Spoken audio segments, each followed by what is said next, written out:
പച്ചടി ഇനി ഇരട്ടി രുചിയിൽ തയ്യാറാക്കിയെടുക്കാം. എങ്ങനെയാണെന്നല്ലേ ഈ വീഡിയോയിൽ പറഞ്ഞിരിക്കുന്ന അതേ ചേരുവകളൊക്കെ ചേർത്ത് ഒന്ന് റെഡിയാക്കി നോക്കിക്കേ. നല്ല ടേസ്റ്റാണേ. എന്നാൽ പിന്നെ നമുക്കൊന്ന് കണ്ടു നോക്കാം അല്ലേ. നമ്മളിപ്പോൾ ഇവിടെ 2 പഴുത്ത മാങ്ങയും ഒരു മത്തങ്ങ കഷ്ണവുമാണ് എടുത്തിരിക്കുന്നത്. മത്തങ്ങ എടുക്കുമ്പോൾ നല്ല മൂത്തിട്ടുള്ള കഷ്ണങ്ങളായിരിക്കണം എടുക്കുന്നത് കേട്ടോ. ഇനിയിപ്പോൾ നമ്മൾ 2 മാങ്ങയിൽ 1.5 മാങ്ങയോളം തന്നെ കുത്തി എരിഞ്ഞിതാ ചട്ടിയിലാക്കി വെച്ചിട്ടുണ്ട്. ഇനിയിപ്പോൾ അതിൻ്റെ ബാക്കിയിരിക്കുന്ന മാങ്ങ കഷ്ണങ്ങളുണ്ടല്ലോ, അതെല്ലാം കൂടെ ഈ ഒരു മിക്സിയുടെ ജാറിലേക്ക് ഇട്ട് കൊടുക്കുന്നുണ്ട്. അതിൻ്റെ ഒപ്പം തന്നെ നമ്മൾ അരിഞ്ഞെടുത്തിരിക്കുന്ന മത്തങ്ങ കഷ്ണങ്ങളും കൂടെ ഇതിലേക്ക് ഇട്ട് കൊടുക്കാം. എന്നിട്ട് വെള്ളം ചേർക്കാതെ തന്നെ നന്നായിട്ടൊന്ന് അരച്ചെടുക്കാം. ചെറിയ തരികളൊക്കെ ആവാട്ടോ, കുഴപ്പമില്ല. മാങ്ങ പഴമായതുകൊണ്ടൊക്കെ തന്നെയാണ് നമ്മൾ വെള്ളം ചേർക്കാതെ അരച്ചെടുക്കുന്നത്. എങ്കിൽ ദാ നോക്കിക്കോളൂ, നമ്മൾ നന്നായിട്ടൊന്ന് അരച്ചൊക്കെ എടുത്തിട്ടുണ്ട്. ദാ ഇതുപോലെയാണ് റെഡിയാക്കി എടുത്തിരിക്കുന്നത്.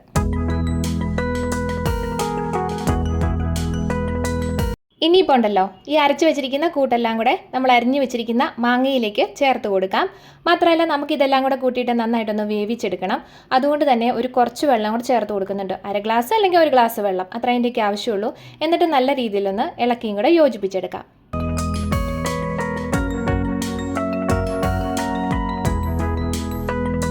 ഇപ്പോൾ നമ്മളത് സ്റ്റൗവിലേക്ക് ഒന്ന് വെച്ച് കൊടുത്തിട്ടുണ്ട്. ഇനി നന്നായിട്ടൊന്ന് വെന്ത് കിട്ടണം. അധികം നേരമൊന്നും വേണ്ട. മത്തങ്ങയും മാങ്ങാ കഷ്ണങ്ങൾ പഴുത്തതൊക്കെ ആയതുകൊണ്ട് തന്നെ പെട്ടെന്ന് തന്നെ വെന്ത് കിട്ടും. അപ്പോൾ ഈ തിളച്ച് ഒരു കുറച്ച് നേരം കഴിയുമ്പോഴത്തേക്കും ഒന്ന് ഇളക്കി കൊടുക്കാനായിട്ട് മറക്കരുത്. കാരണം വെച്ചാൽ ഒരുപാട് വെള്ളം ഒഴിച്ചു കൊടുത്തിട്ടില്ലായിരുന്നു നമ്മൾ. അത് മാത്രമല്ല അതിൻ്റെ അടിയിൽ ചെറുതായിട്ട് പിടിച്ചൊക്കെ വന്നെന്ന് വരാം. അതുകൊണ്ടാണ് ഇളക്കി കൊടുക്കാനായിട്ട് പറഞ്ഞത്. ഇനിയിപ്പോൾ അതൊക്കെ അവിടെ നിന്ന് റെഡിയാകുന്ന സമയം കൊണ്ട് നമുക്കൊരു കുഞ്ഞ് അരപ്പ് തയ്യാറാക്കണം. അതിനായിട്ട് ഒരു അരമുറി തേങ്ങ ചിരകിയത് എടുത്ത് കൊടുക്കുന്നുണ്ട്. പിന്നെ എരിവിനനുസരിച്ചുള്ള പച്ചമുളക്. ഈ ഒരു കറിക്ക് ഇത്തിരി എരിവുള്ളത് തന്നെയാണ് നല്ലത്. അതുകൊണ്ട് ഒരു 3 പച്ചമുളക് നല്ല എരിവുള്ളതാണ് ചേർത്ത് കൊടുത്തിട്ടുണ്ട്. ഒരു 1/4 ടീസ്പൂൺ മാത്രം ചെറിയ കടുക് ഉണ്ടല്ലോ, അതും കൂടി ഇട്ട് കൊടുക്കുന്നുണ്ട്. പിന്നെ വേണ്ടത് അരപ്പിന് ആവശ്യമായിട്ടുള്ള കുറച്ച് പുളിയില്ലാത്ത തൈരും കൂടിയാണ് വേണ്ടത്. അപ്പോൾ കടുക് നമ്മൾ ഇട്ട് കൊടുക്കുമ്പോൾ ഓർക്കും കഴിക്കത്തില്ലേന്ന്. ഇല്ല കേട്ടോ, ഒരു 1/4 ടീസ്പൂണൊക്കെ ഇട്ട് കൊടുക്കുമ്പോൾ അങ്ങനെ അരച്ചെടുത്താലും കുഴപ്പമില്ല. സാധാരണ നമ്മൾ പച്ചടി ഉണ്ടാക്കുമ്പം ചതച്ചിട്ടല്ലേ ചേർക്കുന്നത്, അതുപോലെ ജീരകവും ചേർക്കാറുണ്ട്. ഇതിനതില്ല കേട്ടോ. ഈ രീതിയിലാണ് നമ്മൾ നല്ലൊരു ടേസ്റ്റാണ് ഇങ്ങനെ തയ്യാറാക്കി എടുക്കുമ്പോൾ. അങ്ങനെ നമ്മൾ അരപ്പൊക്കെ ഒന്ന് റെഡിയാക്കി എടുത്തിട്ടുണ്ട്. ഇനിയിപ്പോൾ നമ്മൾ വേവാനായിട്ട് വെച്ചിരിക്കുന്ന കഷ്ണങ്ങൾ അത്രയും നന്നായിട്ട് വെന്ത് പരുവത്തിന് ഇരിപ്പുണ്ട്. അതൊന്നും ഒത്തിരി ഉടച്ചു കൊടുക്കാനൊന്നും ഇല്ല. അത്യാവശ്യം നമ്മൾ അരച്ചും കൂടെ ചേർത്ത് കൊടുത്തുകൊണ്ട് തന്നെ.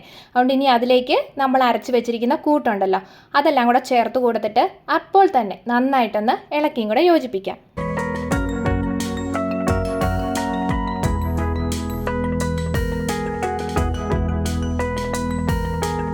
ഇനി ഇതിലേക്കുണ്ടല്ലോ ആ മിക്സിയുടെ ജാറ് കഴുകിയിട്ട് ഒരു കുറച്ച് മാത്രം വെള്ളം കൂടെ ഒഴിച്ചു കൊടുക്കാം. ഒരുപാട് ലൂസായിട്ട് പോകരുത്. കറി നല്ല കുറുകിയിരിക്കണം. ഇലയിലൊക്കെ ഒഴിക്കുകയാണെന്നുണ്ടെങ്കിൽ ഒഴുകിപ്പോവാതെ ആ ഒരു പരുവത്തിൽ വേണം ഇരിക്കാനായിട്ട് കേട്ടോ. എങ്കിൽ ഒരു സ്വല്പം ലൂസായിട്ടും കൂടെ വേണം. ഇനി നമുക്ക് ഒരു കുറച്ച് മാത്രം പഞ്ചസാര ചേർത്ത് കൊടുക്കുന്നുണ്ട്. അതപ്പോൾ പഞ്ചസാര നമ്മൾ ആദ്യം വേവിക്കാനായിട്ട് വെക്കുന്ന ആ സമയത്ത് ഇട്ട് കൊടുത്താലും മതിയാവും.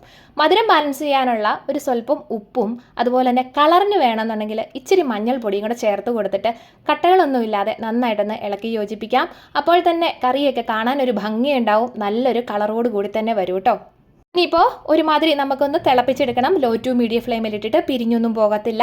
വീഡിയോ കണ്ടുകൊണ്ടിരിക്കുന്ന സമയത്ത് ഇഷ്ടമായിട്ടുണ്ടെങ്കിൽ സബ്സ്ക്രൈബ് ചെയ്യാതെ കാണുന്നവരാണെന്നുണ്ടെങ്കിൽ ഒന്ന് സബ്സ്ക്രൈബ് ചെയ്ത് സപ്പോർട്ട് ചെയ്യണം.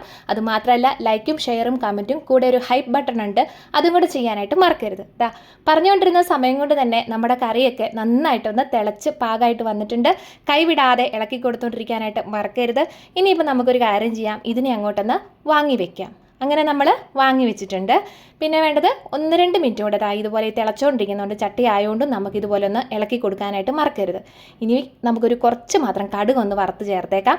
അതിലേക്കായിട്ട് വെളിച്ചെണ്ണ ഒഴിച്ചു കൊടുത്തിട്ടുണ്ട്. വെളിച്ചെണ്ണയ്ക്കകത്ത് കടുകിട്ട് പൊട്ടിച്ച് ഇച്ചിരി വറ്റൽമുളകും കറിവേപ്പിലയും മാത്രം ചേർത്ത് കൊടുത്തിരുന്നാലും മതിയാവും. പിന്നെ ഒരു കാര്യം പറയട്ടെ, കടുകിട്ട് പൊട്ടിയതിന് ശേഷം സ്റ്റൗ ഓഫ് ചെയ്തിട്ട് വേണം കറിവേപ്പിലയും വറ്റൽമുളകും ചേർത്ത് കൊടുക്കാനായിട്ട്. അപ്പോൾ ആ കറിവേപ്പിലയുടെ കളറൊന്നും മാറിപ്പോകത്തില്ല, നന്നായിട്ട് തന്നെ നമുക്ക് കിട്ടുകയും ചെയ്യും കേട്ടോ. അങ്ങനെ നമ്മൾ ഒഴിച്ചു കൊടുത്തിട്ട് നല്ല രീതിയിലൊന്ന് മിക്സ് ചെയ്തെടുത്തോളൂ. ഈ കറി എവിടെയെങ്കിലും പരിചയമുണ്ടോ ആർക്കെങ്കിലും? ഇല്ലെങ്കിൽ ഞാൻ പറയാം. നമ്മുടെ സിനിമാ നടി ഊർമിള ഉണ്ണിയുടെ പൈനാപ്പിൾ പച്ചടിയുടെ ഒരു റെസിപ്പി ആയിരുന്നു. അത് നമ്മൾ മാങ്ങാപ്പഴം വെച്ചിട്ട് ചെയ്തെന്ന് മാത്രം. അപ്പോൾ വീഡിയോ ഇഷ്ടമായെങ്കിൽ പറഞ്ഞ പോലെ മറക്കണ്ട കേട്ടോ.